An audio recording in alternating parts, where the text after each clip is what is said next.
some really good stuff for you. Some really shocking stats. Parents, pay attention, because according to the stats, 82% of parents believe now, not know, but believe that they know the signs for dating violence. Yet in a study, a survey was done, and only 35% of that 82% who thought they knew actually knew the signs. So this is really important stuff, because all of us now, well, most of us, a lot of us are now, our kids are 15 to 16, 17, getting into that dating age. We got kids going off to college, and teen dating violence is very prevalent in college as well.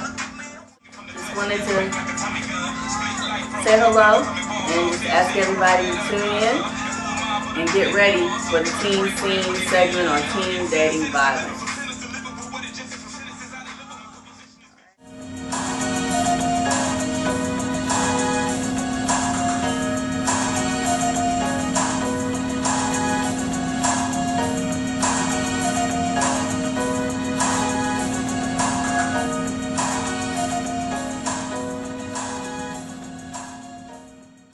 What's good, everybody? Welcome to the Teen Scene 10.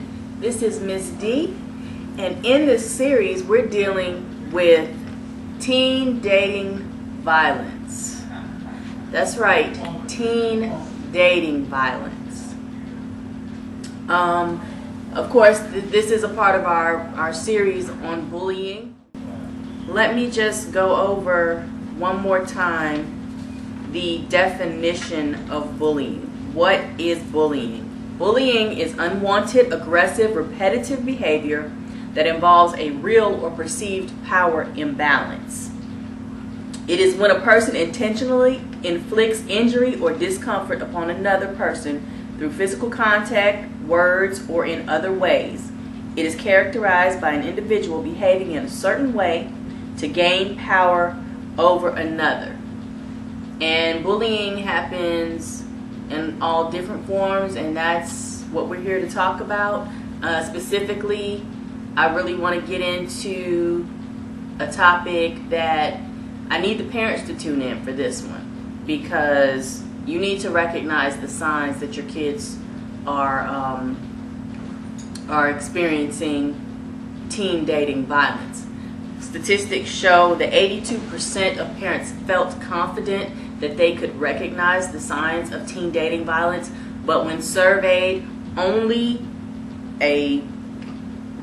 about 58% were not able to identify the warning signs of abuse. Wow. So that's a scary number, because that's more than half.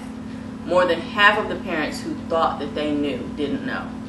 So in this segment, we're going to I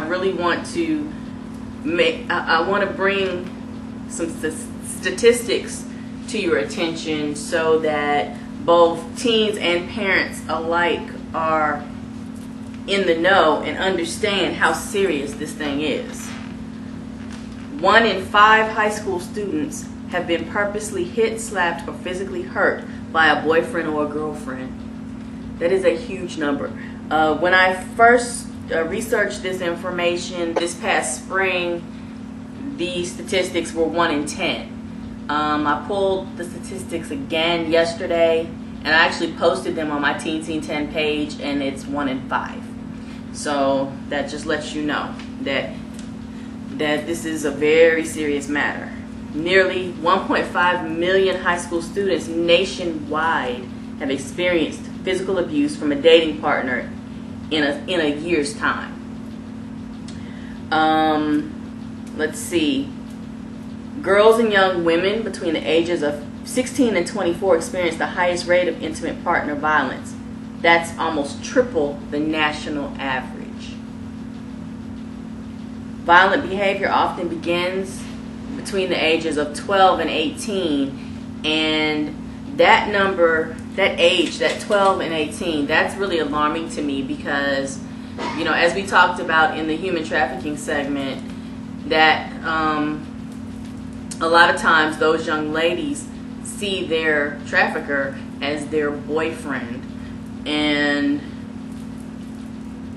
they're typically the ages that girls or victims are lured into that sex trafficking industry is between the ages of 12 and 14. So I'm very curious as to whether or not these statistics include human trafficking victims as well.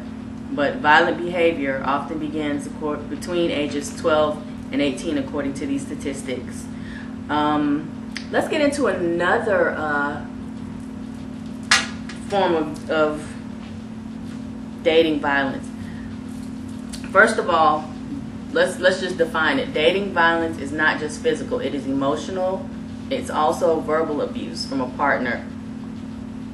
And 1 in 3 girls in the U.S. have experienced it. Our kids, when they go off to college, nearly half of dating college women have reported experiencing violent, abusive dating behaviors.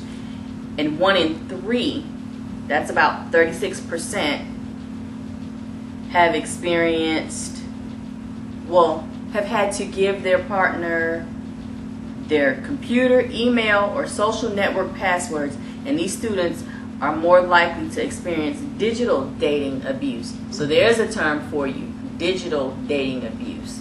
And I have a 16-year-old daughter who experienced something of that nature with her little friend in the 9th grade. So just be aware that, just because somebody is not hitting you, it doesn't mean that you're not in an abusive relationship. So we need to really be aware. I'm gonna really quickly, let's talk about the lasting effects. Violent relationships in adolescence has serious ramifications, and it puts the victim at higher risk for substance abuse, eating disorders, risky sexual behavior, and more domestic violence. In addition, half of the youth who have been victims of dating violence and rape have attempted suicide. That's 12.5% as compared to 12.5% of non-abused girls and 5.4% of non-abused boys. So those numbers are startling. They are chilling. And we just need to really pay attention to our kids and really sit down and have these conversations in depth, and not just pass it off as, oh, you guys have had a little spat or something of that nature. You really need to we really need to sit and talk to our kids, because with numbers like 1 in 5 of all teens across the nation that have experienced teen dating violence, this is definitely a conversation, a dinner table conversation that needs to occur. So I pray that this has informed you and will help you start the conversation. And that's Miss B signing off for Teen Scene. Be safe.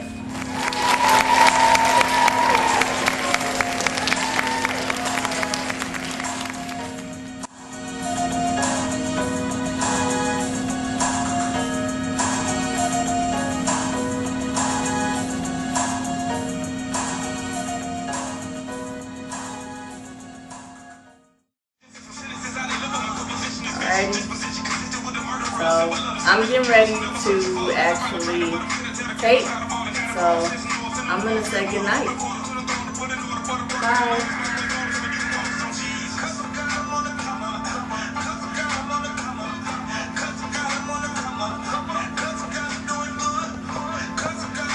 Okay, I'm still listening to Canton Jones, so I'll kind of let y'all hear that, but.